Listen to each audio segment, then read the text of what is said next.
নমস্কার, শুভ সকাল সকলকে। আজকে শুক্রবার, এই সকাল 5:30 মতন বাজে। দূরে কিন্তু ওই যে বিল্ডিংয়ের লাইটটাও এখনো বন্ধ হয়নি।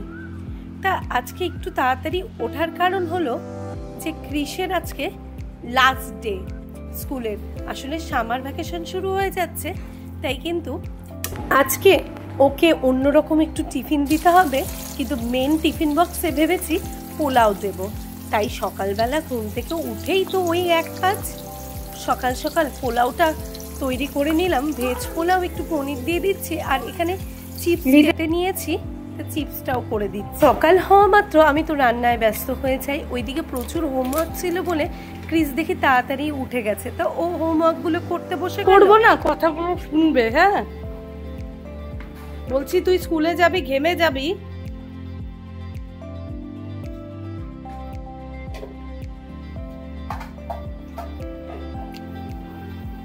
আর খেলতে বারণ করলাম কিন্তু ক্রিস।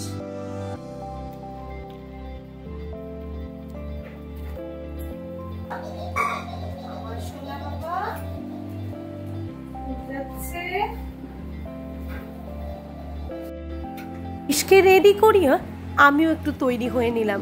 আসলে আমার এক বন্ধু ডেকেছে ওর বাড়িতে, আর এক বন্ধু আসবে বলে একটু বসে গল্পগুজব করব, তার জন্য। আসলে সামার ভ্যাকেশনটা পড়ে যাচ্ছে বলে সব বাচ্চারাই এখন বাড়িতে থাকবে। আর এই সামার ভ্যাকেশনের মধ্যেও আমাদের কোনো বন্ধুরা একসাথে দেখাও হয় না তেমন। ওই বিকেলবেলা একটু পার্কে বেরোলে দেখা হয়, আর দিনের বেলা এমন করে বসে যে গল্প করা, সেটা আর হয় না। আর বাচ্চারা চলে গেলে আমরা মাঝে সাঝে এমন করি যে হয়তো কেউ কারোর বাড়িতে চলে আসি, সবাই মিলে একটু খাওয়া দাওয়া করলাম, একটু বসে গল্প করলাম, এই।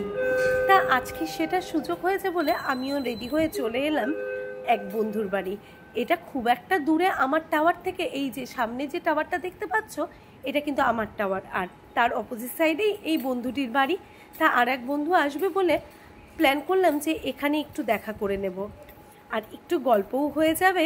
ক্রিস আসার আগে ভাবছি যে বাড়িও চলে যেতে পারবো। এর জন্যই কিন্তু বেশিরভাগ সবাই দুপুরটাতেই রাখে।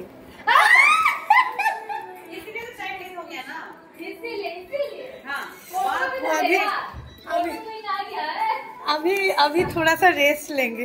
देखो देखो देखो, इतना तो काम करके आए वो। और आज तुम्हारा क्या,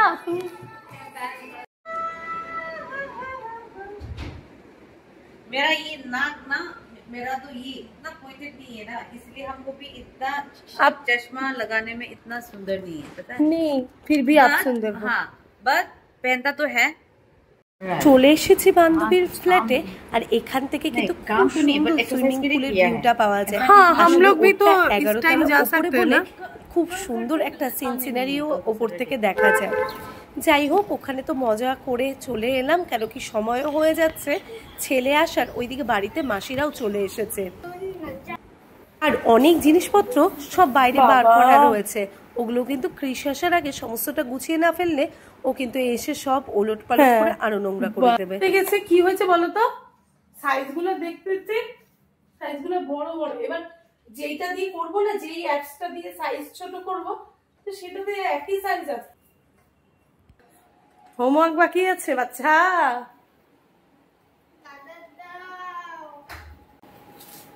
হয়েছে, এবার তোর বলটাকে কি করবি? দিন ধরে একেবারে পাগল করে দিয়েছে আমাদের মাসিকে যে ওকে নাকি গার্ডার এনে দিতে হবে। তার শেষ পর্যন্ত কিন্তু মাসি ওকে গার্ডার এনে দিয়েছে, আর সেগুলো দিয়ে ও গার্ডারগুলো জমিয়ে জমিয়ে একটা কিন্তু খুব সুন্দর বল বানিয়েছে। আর এই হলো সেই বল, মানে এটা কিন্তু গার্ডারের, পুরোটা গার্ডারের বল।